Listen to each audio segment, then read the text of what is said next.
Welcome everyone, and thanks for joining our Earth Day webcast. I'm Denise Dahlhoff, a senior researcher with the Conference Board with a focus on consumer and marketing topics, and I will be moderating today's discussion. This year, Earth Day celebrates its 50th anniversary, and ironically it coincides with a global pandemic that has taken a toll on the entire world from a health, social, and economic perspective. But before this virus emerged, sustainability was one of the big topics in the business world and certainly of growing interest to consumers. The question now is how people's experience of the COVID-19 crisis and its aftermath might change people's attitudes about sustainability, and also how this crisis might change companies' commitment to sustainability. We have three speakers today to discuss these questions, and I'll briefly introduce them. You'll find more extensive information on each of them on our website. Our first guest is Devree Bufner-Vorwerk. She's a true food industry expert and has been since an early age. She has spent her career working and consulting in the governmental and private sector.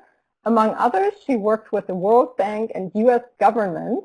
Most recently, she was the Chief Communications Officer and Corporate VP of Global Affairs for Cargill, the global food company, and is now the CEO of her own consultancy, Devree BV Sustainable Strategies.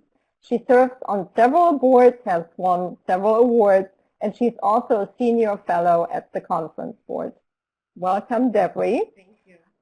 Mike Murphy is our utilities expert as well as an expert on customer service and customer engagement. He is the general manager for customer operations at Con Edison, which is the utility company that serves New York City as well as some of the adjacent region. And his responsibilities include customer experience and insights, bill delivery, and quality assurance. Welcome, Mike. And we have Anu Sosh. He is our sustainability expert. He is the Conference Board Senior Sustainability researcher in our Europe office and leads the sustainability research over there. He started his career as an environmental consultant focusing on strategy, innovation, and compliance before transitioning into corporate sustainability roles. He actually just published brand new research on innovation and sustainability. Welcome, Anu.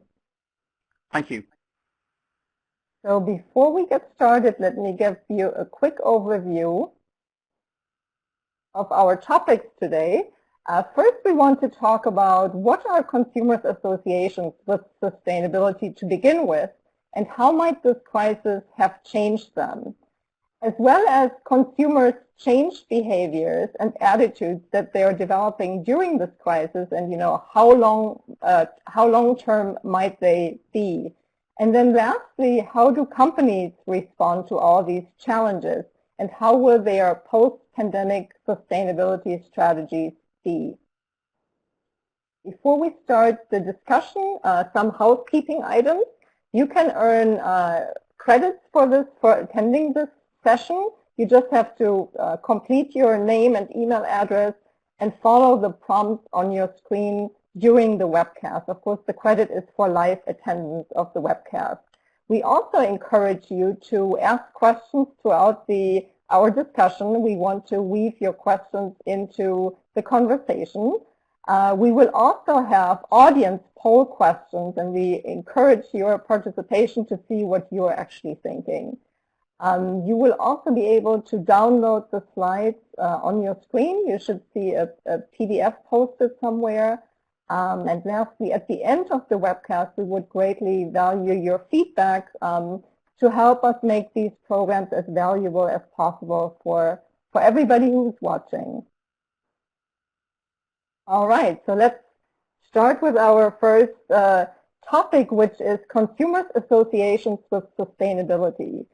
The term sustainable, actually, before we get started with this, let me actually ask our consumers, given that this is Earth Day and we have this global pandemic going on, Do you think that companies' Earth Day messaging, will people be more or less receptive to that at this moment in time? Who wants to get us started? Deborah? Well, Do you have any thoughts on this?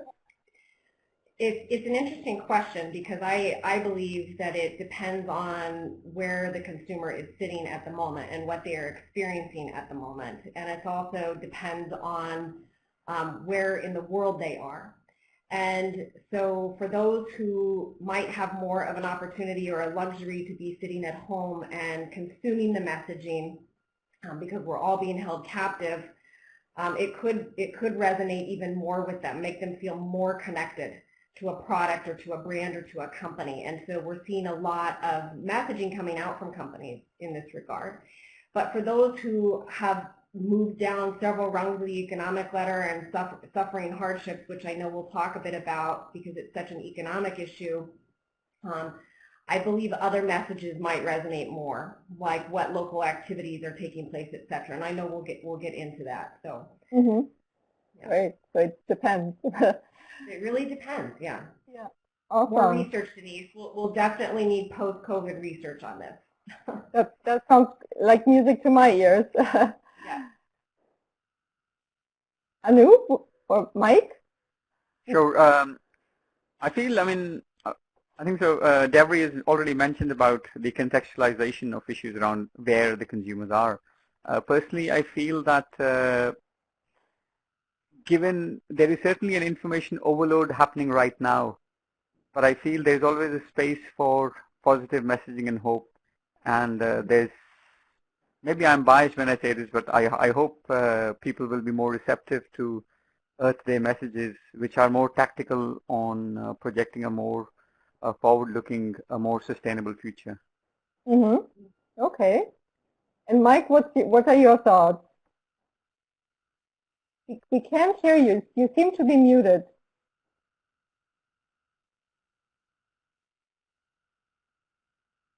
I'm sorry, can you hear me now? I can hear you. Perfect. Okay, I'm sorry about that. Yeah, so just building quickly on the comments of Anu and Debris, I agree that right now customers have a bit of message fatigue. That's what we're seeing. They've heard from many of their providers. And so I think what's key now is to message properly, limit your messaging, target it. I think customers overall may be a little less interested in the short term, but I agree with Anu that we have to sort of keep up our principles, and sustainability is one of the core principles for many of our companies. And so how do we effectively bring that message across in a limited way, and maybe tie it to some COVID-related messaging, so we don't, what we're being careful not to do is to not address the elephant in the room in our messaging, right? So I think there's a smart way to do it, to both address the customer's short-term concerns of being over-messaged to and their immediate high-level needs, economically and health-wise, and then also to keep, let them know that we continue to think about the community and the overall, the earth. Right. So the idea of combining messages, which actually is a good segue into this next slide, which is these are results from our research last year, obviously before the COVID crisis. The term sustainability is used for so many things. It's an umbrella term, essentially. And we wanted to know from consumers in 64 countries around the world what they associate with sustainability. And what you see here are the items that we ask about. So they range from environment, recycling, alternative sources of energy, but also some of the social dimensions like fair price and fair labor conditions. And the results that you see here, they suggest like the environmental dimension certainly dominates across the world. However, there is also great variation in the specifics, what kind of item stood out to these individual regions. For example, it's recycling in North America is number one, but in Europe it's fair price, for example. So a different way to look at that is, summarizing these two dimensions, environmental and social, we see certain regions that are loading higher on the environmental dimension, like in North America and Asia Pacific, And there are other regions like Europe and Middle East and Africa that are loading higher on the social dimension. So the interesting question, and these again are results from last year, but the interesting question is now if we look at have consumers' attitudes changed, if we ran the survey now again and also threw in a variable of health, which is actually one of the United Nations Sustainable Development Goals, how would these results change? And let us not just ask our speakers, but also the audience. Let's launch the first audience poll question. The question is, if we ran the survey again during this crisis, which of the following associations with sustainability would increase the most? Would it be social, health, or environmental dimensions, or would none really change much of the above? So while we wait for the results, let me ask our speakers. Anu, what are your thoughts?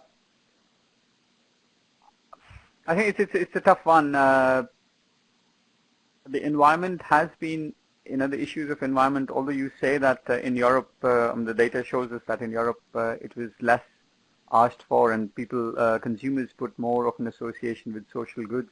I guess there's that evolved expectations in relation to that companies need to address and manage their environmental footprint or have good environmental performance. But so going back to what is front of mind, I think if you were to redo the survey, firstly, there might be more preference associated with good health hygiene practices, which were always a concern, but I think it'll get more prominence now. Mm-hmm. That's my take. Okay. How about Mike? What do you think? Well, I agree with our audience here. I think they've done a very good job. I think health obviously is at the top of folks' mind, and we would see an increase, and particularly vulnerable communities. What are we all doing to protect those and more vulnerable when it comes to health, and how does our health systems withstand events like we see today? So I think I agree with the audience that health would be the one that would increase the most. Okay, let's end the poll and let's have everybody have a look at the results. It's actually quite remarkable. We didn't even have that in the survey last year because there are 17 UN Sustainable Development Goals, and how things can change, from one day to the next, essentially.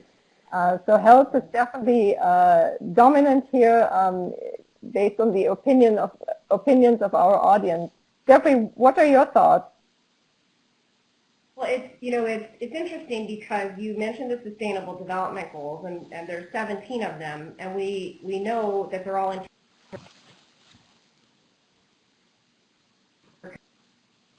You're frozen right now, Jeffrey. Connected, right? So the third Sustainable Development Goal focuses on health, but it's very much aligned with the second one, which is zero hunger. And so I would expect that consumers right now, since we're so focused on it, are beginning to say, wait a second, this is a huge priority for me personally.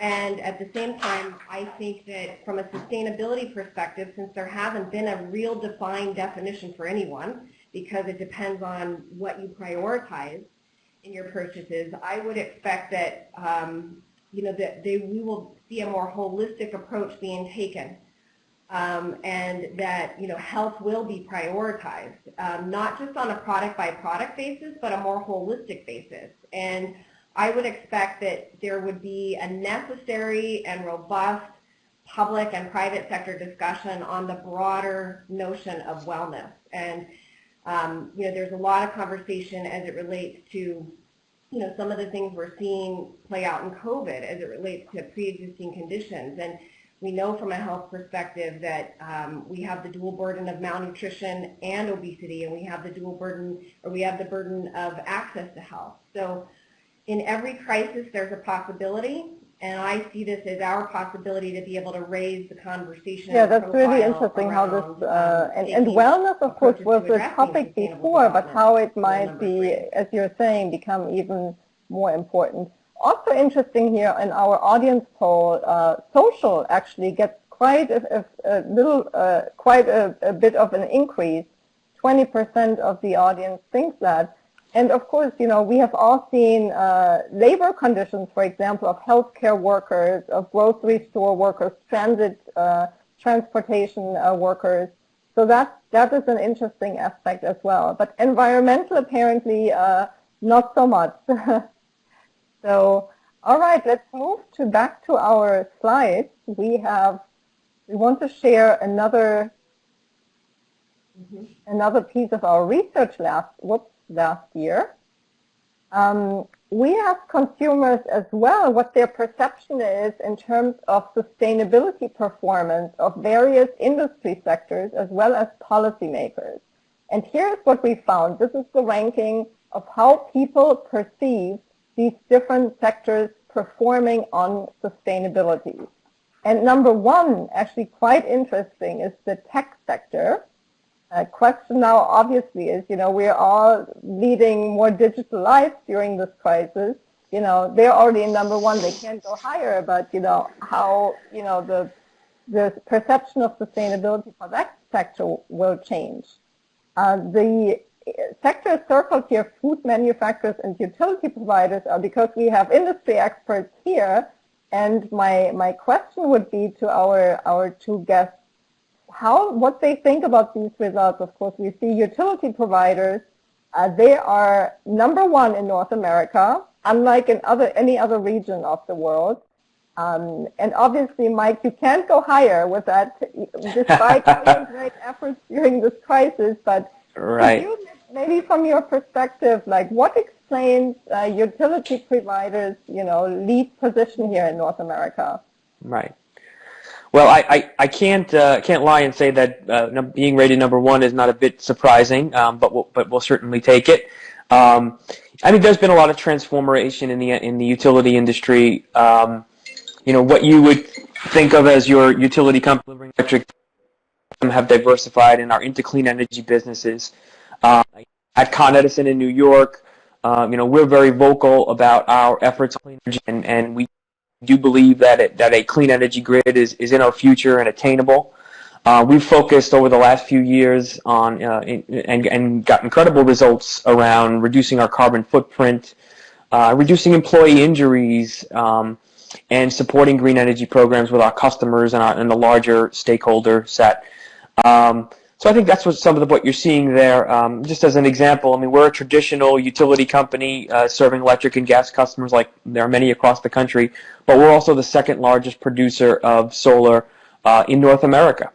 And 5 years ago, we were not in that game at all. So you can see the transformation that has occurred in the industry, and we're one example of that. That sounds great. And I would add, being a utility customer myself, but you do an excellent job at communicating. There's constant communication about all kinds of these initiatives, which is a huge aspect of that as well, I guess. And Deborah, yes, we also absolutely. see food manufacturers coming up pretty high globally in number 4, even a little bit higher in North America and in Latin America. And obviously the food industry in this crisis is key. It's an essential business, both utilities and food. But maybe from your perspective, what explains the high placement? And would you expect this to be improved even now in this crisis if we run the survey again?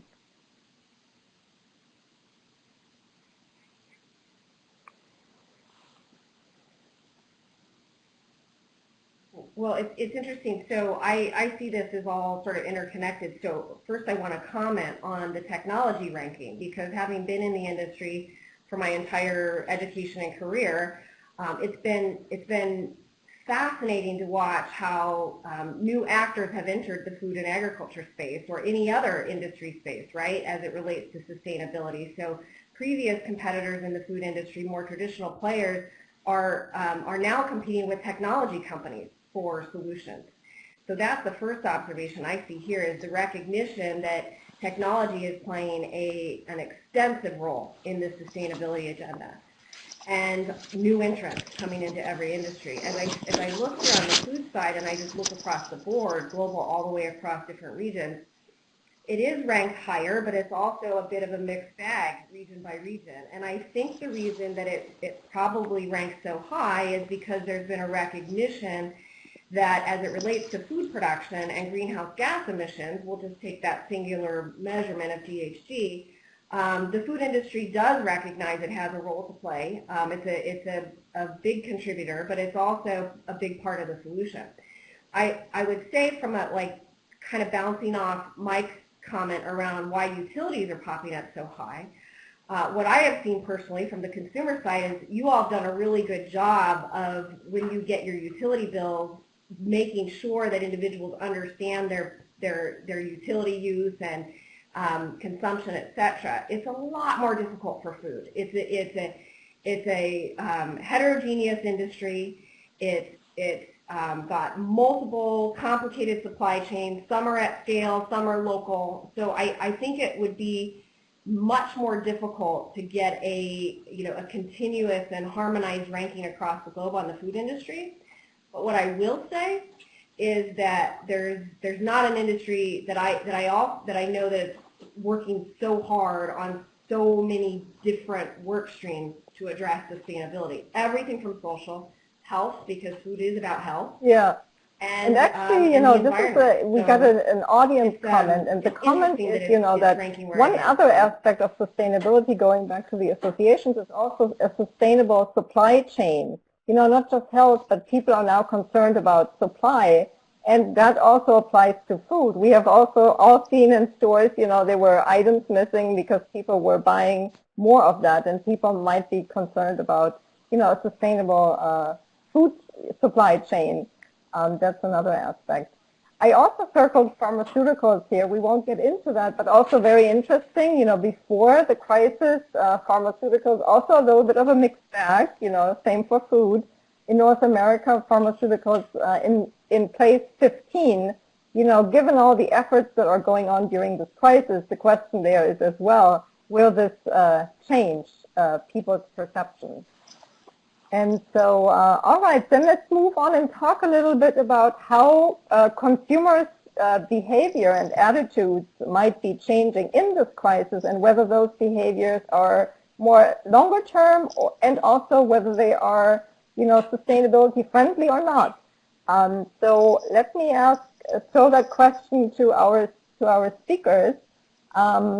Mike, do you have any thoughts on that? Like, from your point of view, have you noticed any changed behaviors or attitudes that you are addressing? And would you expect them to be longer term? And how do they vote for sustainability?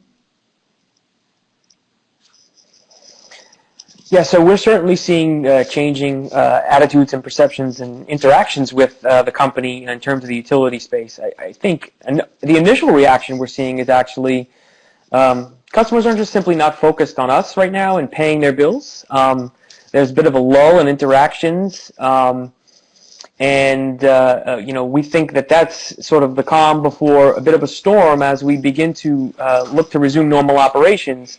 We're going to be faced with a situation where we have significant amount of customers that are behind on their bills, very concerned.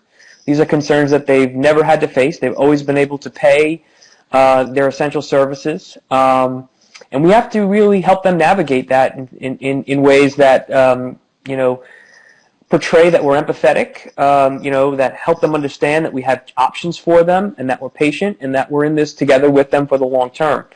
And so that's a challenge that we have in terms of messaging, and I think that that's really what we're focusing on right now. How do we help customers now? How do we make them understand what our policies are, that they're not at risk for losing services right now, that we're not charging them late fees? And I think when you look at sort of our companies like Con Edison and our reaction and what we do when our customers are in this dire situation, I think it does tie into sustainability, because part of sustainability is about how do you support your community and do take actions for the greater good.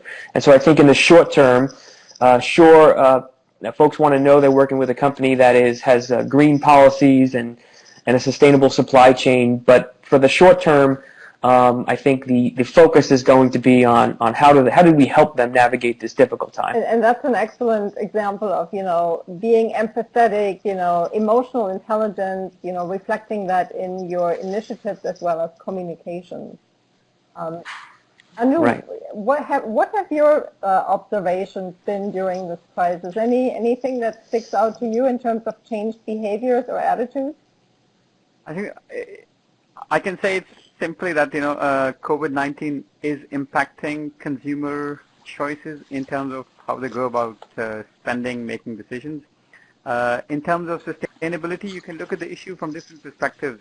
I will share two examples, and they might be conflicting examples, but that's all right because I think so it's important to contextualize and have the storytelling. Let me first pick up the example of plastics, single-use plastics. Now we all know, and let's go back 10 years back, the issue of single-use plastics have been there with us for a long time, but it only reached the tipping point, I guess, 3 or 4 years back. And then all of a sudden, go back in 2019, 2018, 2019, there was an expectation that every company, irrespective of whether single-use plastic is a material impact for them or not, should be seen doing something about it. And that was, and consumers actually were really wanted companies to do something. But actually that sentiment has changed now because what's front of mind is hygiene, personal well-being and safety. So the messaging around single-use plastic has certainly got a different meaning and a different aspect. We don't know what will happen long term, but for now, actually a simple, it's quite a complicated thing, but actually it has changed how consumers see.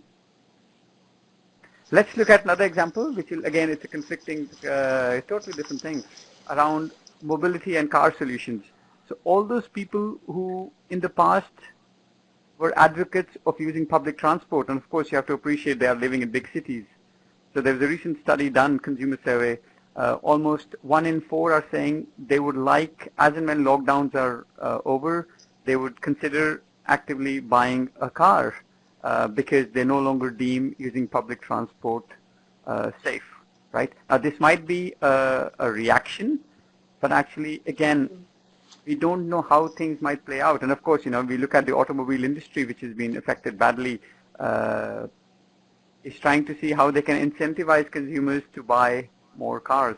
So I think so, well, it is impacting in terms of what would happen in the long term is difficult to comment, but I think so you can look at examples, there are a lot of examples happening, and you can actually analyze those from different perspectives right now. Super interesting. So actually those are two new behaviors or, preferences that conflict with sustainability goals. Very interesting, and also maybe a space for future innovation. Deborah, from your perspective, what have you observed?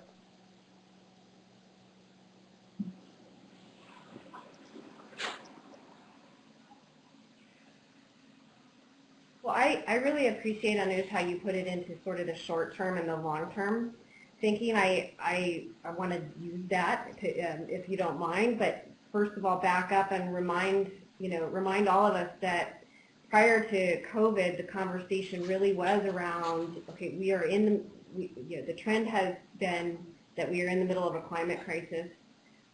And we all are focused on purpose over profit, and so the conversation was very much about how do we continue to innovate and integrate sustainability into our business goal, not just on the side as a nice corporate responsibility effort, but into our business strategies.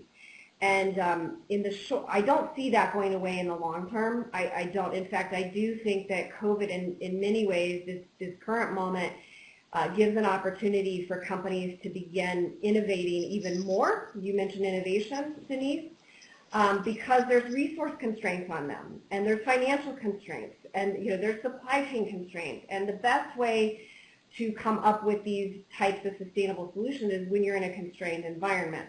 Now that said, I think you mentioned that they're in conflict. I think in the long term, there will always be trade-offs. So I use the word trade-off, maybe conflict is a similar word, but there's always a trade-off. If a consumer is presented with an ideal product that says, look, if you could buy this product and you know for sure that it's 100% sustainable, and what we mean by that is the product has been produced with economic, social, and environmental integrity, are you going to buy it? Consumers will say yes, right?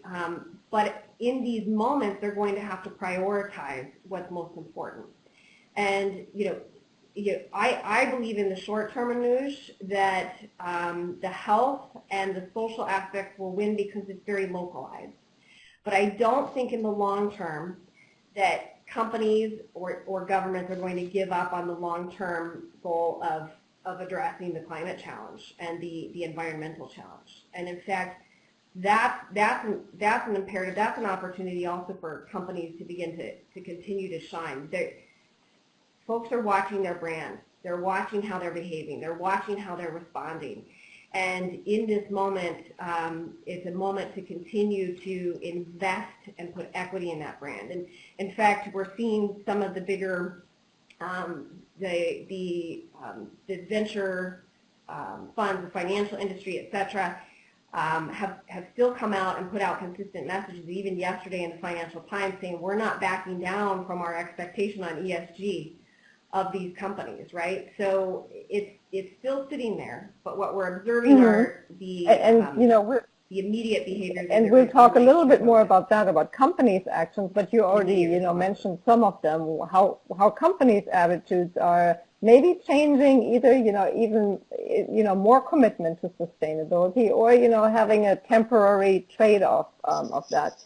By the way, we got another audience comment about that many organizations are using the word sustainability more and more for financial viability, which of course goes to the triple bottom line. So it's like the financial results, but also the environmental and social aspect. But certainly this has also emerged more as a key association with sustainability these days.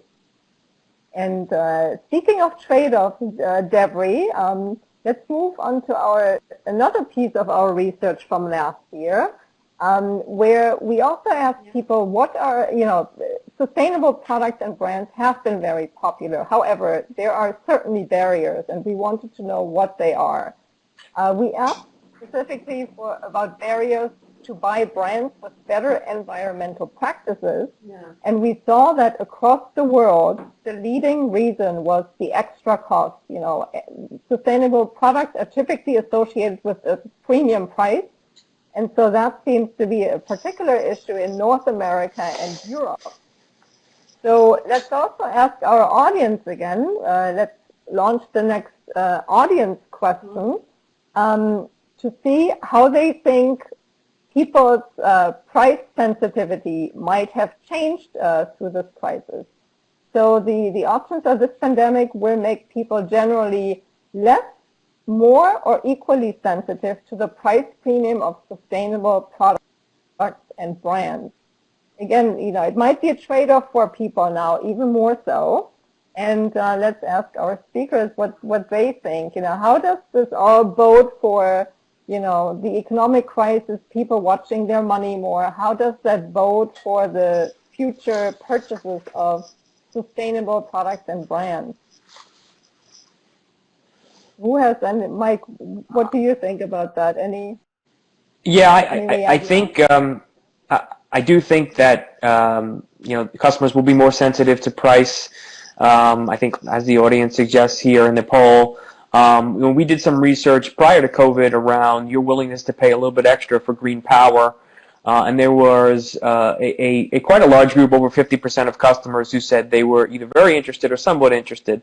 But most of those customers were in the somewhat interested category, right? So how many of those were willing to pay maybe a few extra dollars a month thinking about it, but at this time they're likely to say, not now, given my financial situation. So I think we're looking at those things, and I'll speak to Con Edison from a utility company point of view. We've got to look at all aspects of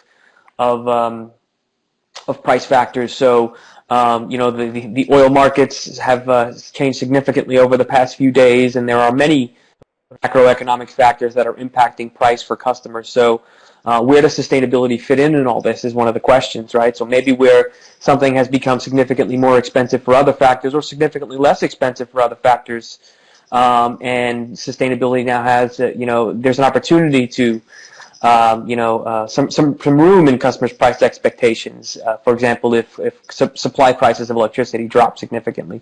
So I think we got to look at a number of factors, but overall, I mean, the concern is that they're more sensitive to price. Mm-hmm. And actually, let's close the poll to see what our audience thinks.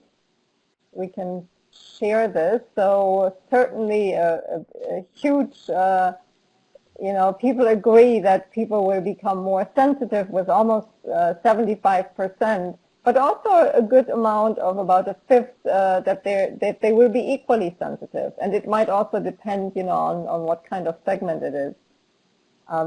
Deborah or Anu, do you have any thoughts on this? I think so. I'll go after. Go ahead.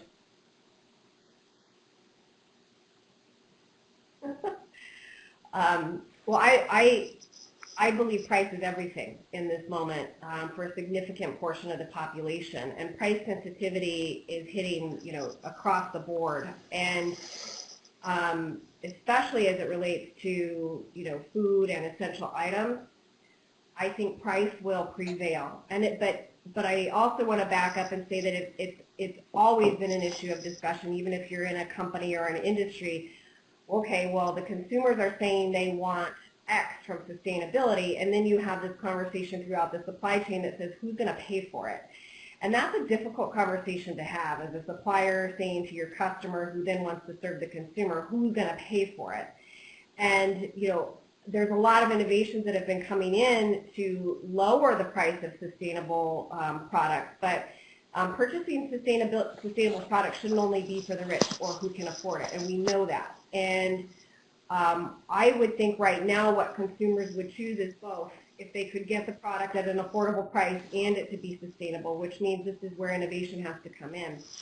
But I do think also that the notion of affordability is being raised to the top of the ladder for not only consumers but communities that are having to deal with increased inflows to food banks, etc. And so one of the opportunities in this, I believe, is to back up and think about those social safety nets that exist or that don't exist in our societies, and figure out whether we need to retool some of the subsidization schemes. How about you, Anu? What are your thoughts about price sensitivity and this being potentially a bigger hurdle now in the post-COVID era? I think we have to take this into the context that the disposable incomes have fallen for a lot of people, a lot of consumers. Of course, that would mean that it is not only for sustainability products, sustainable goods. They're likely to have that sentiment of being more conscious about spending money on just about any category of products. I mean, I think that's one thing to bear in mind. But at the same time, let's look at this from a different perspective. Let's look at it from a perspective of, the willingness to spend of consumers and the new models which are coming to fore. And so, for example, let's look at airlines, which in a post-COVID world are saying, actually, we will not be able to fill all our seats because we have to maintain some physical social distancing. So therefore, we will have either alternate or alternate seats filled. And actually, the costs will be passed on to the end consumers, customers. The question is, will certain segment of the society be willing to pay more? And the trends, the consumer surveys show yes, So I feel there'll always be people or parts of society who will be willing to pay more a premium product for something which they value. In this instance, it's value going on holiday, but at the same time, some people value buying more sustainable natural products. So I think we're going to see that spectrum of consumers and the challenge. You can say, the on the opposite end of spectrum. So maybe then the really committed consumers for whom sustainability is really, really key, they will continue to, put their money where their mouth is, but for others, it might be more difficult. Actually, related to that, we got a comment from a VP at Ipsos who does research in this area as well. And, the comment is also, there is more of a focus on price and jobs. Environmental responsibility is more like a middle tier sort of item in the hierarchy of needs. But also the expectations of consumers that companies do their part and offer these types of products that they like at a lower price. And so they can, sort of participate and pursue their interests, but at a reasonable price. And actually that segues into another question that I had to you, like overall, let's say if there wasn't like, the financial and economic constraints, but do you think that the experiences of this COVID crisis where we have seen, health is very important, labor conditions we have seen more, we have seen better air quality, because we have shut down all kinds of factories and we are not driving and there are no planes going or fewer planes. Do you think that this experience even has enhanced people's interest in the topic of sustainability? Any kinds of aspects around sustainability, do you think that this experience has elevated that?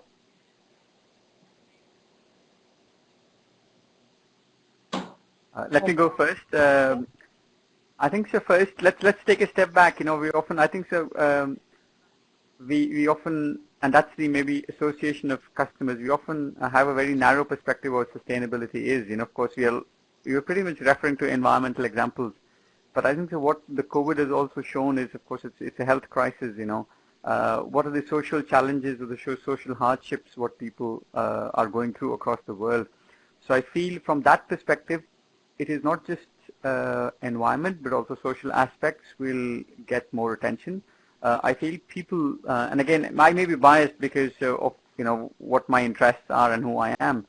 I feel people will be more mindful of, more receptive towards embracing sustainability or pursuing sustainable ways of living after COVID. That sounds good. And actually, to your comment about social aspects, even before that, like last year, if we had a lot of discussions actually around the world about minimum wages, child labor, equal pay for equal work, across genders and, different types of people. So, and maybe what you're saying is the crisis might even enhance those kinds of discussions. Jeffrey, do you have any thoughts on, how this crisis, not regarding all the price premiums, but generally people's interest and awareness of sustainability? Do you think that this crisis will enhance it or not have a big effect? Yeah, I'm optimistic that it will. One of the bright spots coming out of this is that globally, consumers are evaluating their own behaviors and their own consumption patterns. And now it's too early to know or understand that, but consumers are asking what's essential versus not. And when we think about impacts on sustainable outcomes, we are likely going to see that some of these changes in just consumer behaviors because of constraints of what's going on will result in more sustainable outcomes. I also think it is providing an opportunity for those who have been focused on some of these social and environmental issues in the supply chain. It's providing an opportunity and a platform for discussion and dialogue at a very community-based level.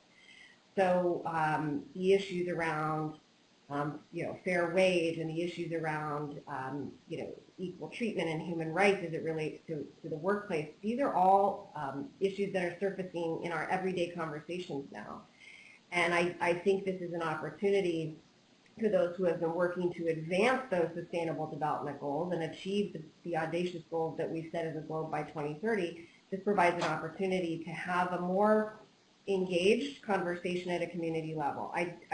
I've often been found saying that we won't achieve these global goals unless we do it at a very local level. So by localizing the conversation and allowing companies and governments to come together around those big issues in the community, I think it's going to relate in a more robust discussion and effort at getting at some of these issues in this. And maybe also, you mentioned the collaboration between governments and companies, but also, if it's about the local community, the aspect of communications, I think, is really important there. And maybe, this crisis, it seems like companies also have learned tremendously. They have done an excellent job reaching out to consumers. And I wonder, in fact, on the previous slide, actually, let's go back to the slide that showed that the price premium was such an issue. Let's see. This slide shows that actually below the premium price, there were also many communications issues that were, that keep people from buying sustainable brands. But, what do you think about do you think this has also helped companies improve their communications capabilities to be able to communicate better with consumers? And even, they have done so many initiatives before, but it was maybe a communications issue. Do you think that might also be something beneficial coming out of this? Mike, I know, Con Ed does such a great job at communications. Do you think this will even enhance, companies' capabilities to communicate with consumers? I think bottom line is companies are going to have to, using this time to prioritize on their values, and it's a chance for us to take a look at, how important our customers are, how we message to them, and I do think there'll be opportunities for us to say, how do we do that effectively? Where do we invest in terms of our ability to engage our customers? So we do see some opportunities, and right now, I'll give you an example. We are really reinforcing how important it is to be easy to do business with, and we're using this opportunity to actually accelerate some technology initiatives to shore up our digital capabilities, because in this time we do not want to be a source of frustration for customers when they have to turn their service on or make a payment or they experience an outage. And so we are, investing and again reinforcing our ability to, for example, during an outage of your utilities, what type of messaging do we receive? What do we actually say? And I think the last thing I'll say there is we have to look at our existing messaging and make sure, in the context of COVID, it doesn't result in any negative reactions, right? So we're taking an opportunity to look back at what we say in standard messaging, that communications, letters, and emails that are triggers from certain actions, because their context has changed. And what we used to sound maybe direct and just factual could be taken as crude and the company not really being mindful of the situation customers are in. And it's just simply we haven't, it might be something we just haven't gotten to changing yet. So we have to get ahead of that again, and that's all about valuing, prioritizing on your values and saying, we have to make sure we're treating our customers properly, and then what does that mean and how do we execute? Mm-hmm. Yeah, again, the point of emotional intelligence. Go ahead. I would chime in. Yeah, sorry. I would chime in and say that there's a difference. We're experiencing it. There's a difference between communications and marketing.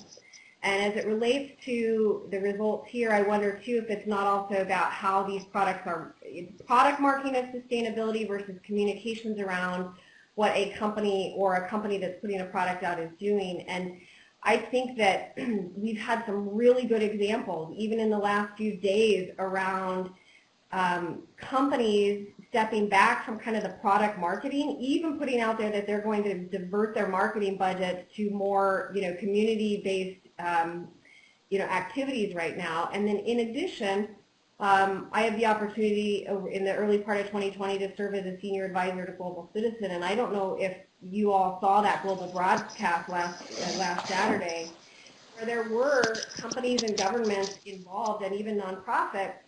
But there wasn't product marketing. This was about issue marketing, and about celebrating and recognizing the work of the frontline healthcare workers. To me, that was the most phenomenal example of communication and not marketing. And when we get out of this post-COVID, I do think that, and I've often been a supporter of this conversation with companies and clients, that there's a difference between consumers and citizens. And what we're seeing are massive citizen movements to address big issues. And citizen movements out in California that talked about cage-free eggs. Those citizens were activated around a consumer-based outcome. And so I think companies more and more are getting so savvy about their products being placed as a result of a conversation with citizens, not just marketing on a product. So really hearing like what the community has to say and then responding appropriately.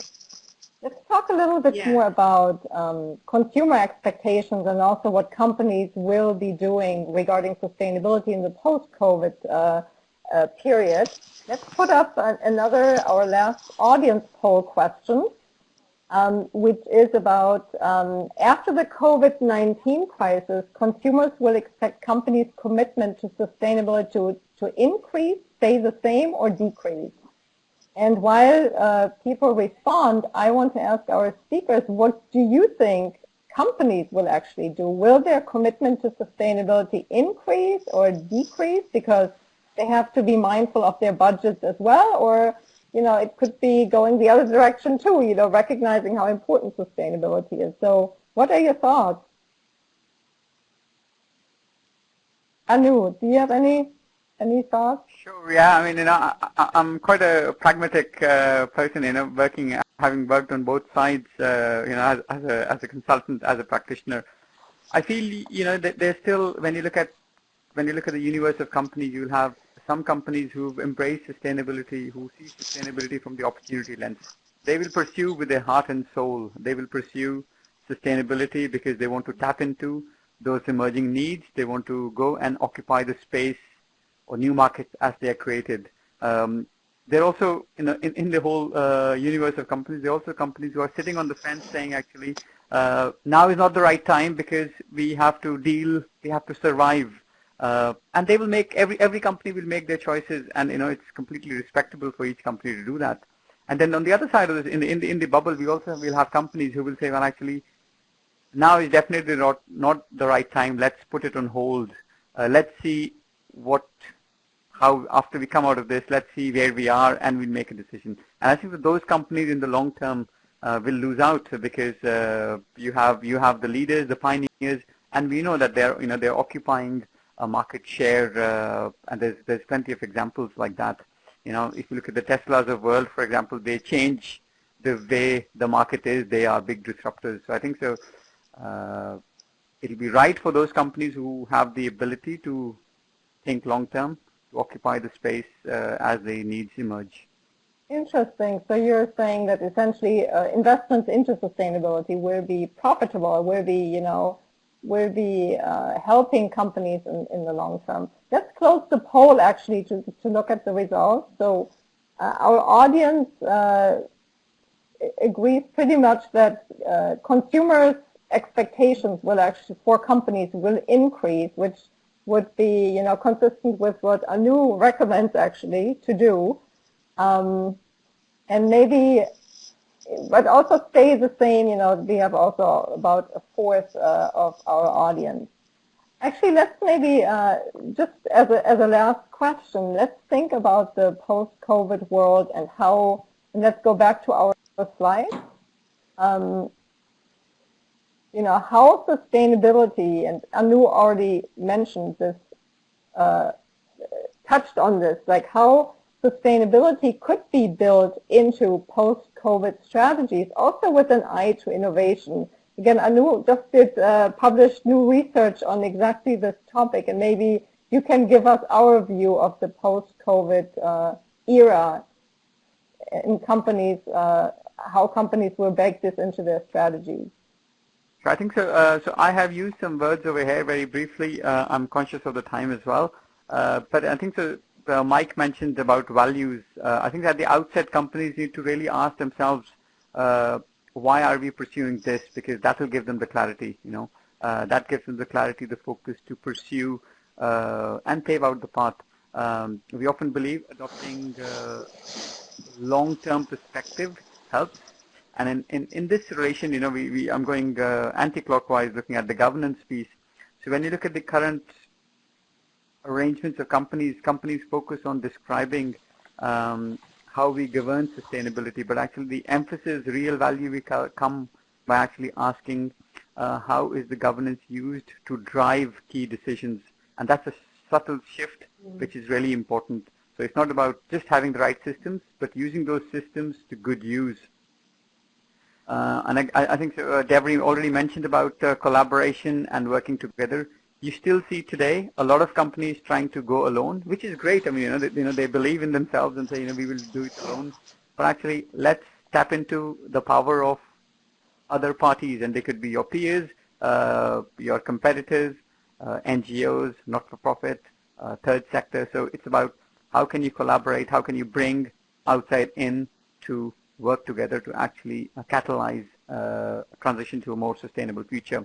And lastly, actually, it's also important not just to go about doing the same things again and again. I think companies need to really have clarity on what is the change they're trying to seek, what is the change they're looking to achieve, and that shift from just doing input and output. I think there needs to be a big shift from saying, actually, this is our vision, and this is what the role we'll play, and this is how we fit in into the society. So it's all linked, but I think these are just little pillars for companies to think of, reflect on, to guide their post-COVID sustainability programs or strategies. Mm-hmm. Thanks. And collaboration has been a big theme throughout COVID. They have the pharmaceutical industry as one, but many other sectors as well. Jeffrey and Mike, do you have any closing thoughts on post-pandemic strategies by companies? Yeah, I'll comment quickly. Again, I think as we've mentioned, and I agree with Anuj, that now's not the time to abandon your principles. We've set out a clean energy goal at Con Edison to have the entire grid run on clean energy by 2040. And when you set a goal like that requires long-term commitment, you can't abandon it when you run into some challenges here. I think also as we've been talking about today, the pandemic has helped us realize, what we collectively and companies and our employees have the capacity to do when there's a need for urgent change, right? And so I think when we think about sustainability, we can tie that in as well. I think we've opened our eyes to what's possible in many ways.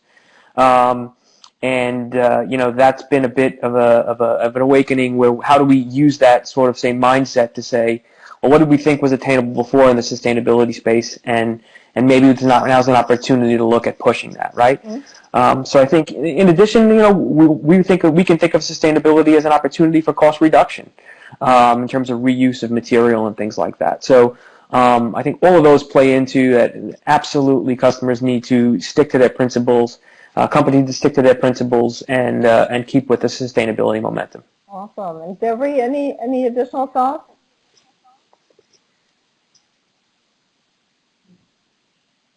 Yeah, I mean, just to add to both the great points that have been made is that before COVID-19 and identifying this as a crisis, we had several other crises already operating, right? So what COVID has done is surface all of them at the same time: the health crisis, the economic crisis, the climate crisis.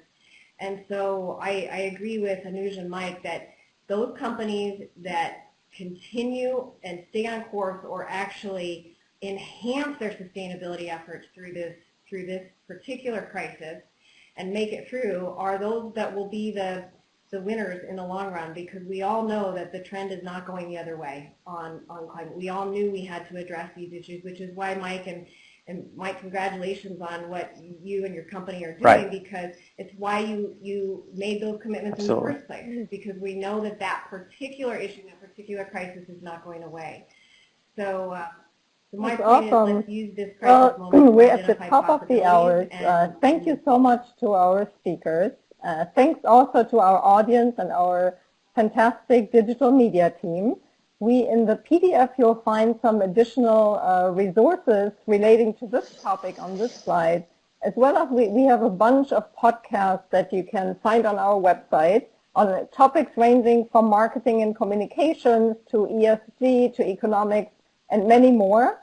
And we also have a website that where we post all of our COVID-19 related research and insights. So thank you again for participating. We would appreciate your feedback on this webcast, just so we can keep improving and make this most valuable for our audience. And in the meantime, happy Earth Day, and see you on one of our future webcasts. I'm Denise Darloff with the conference board.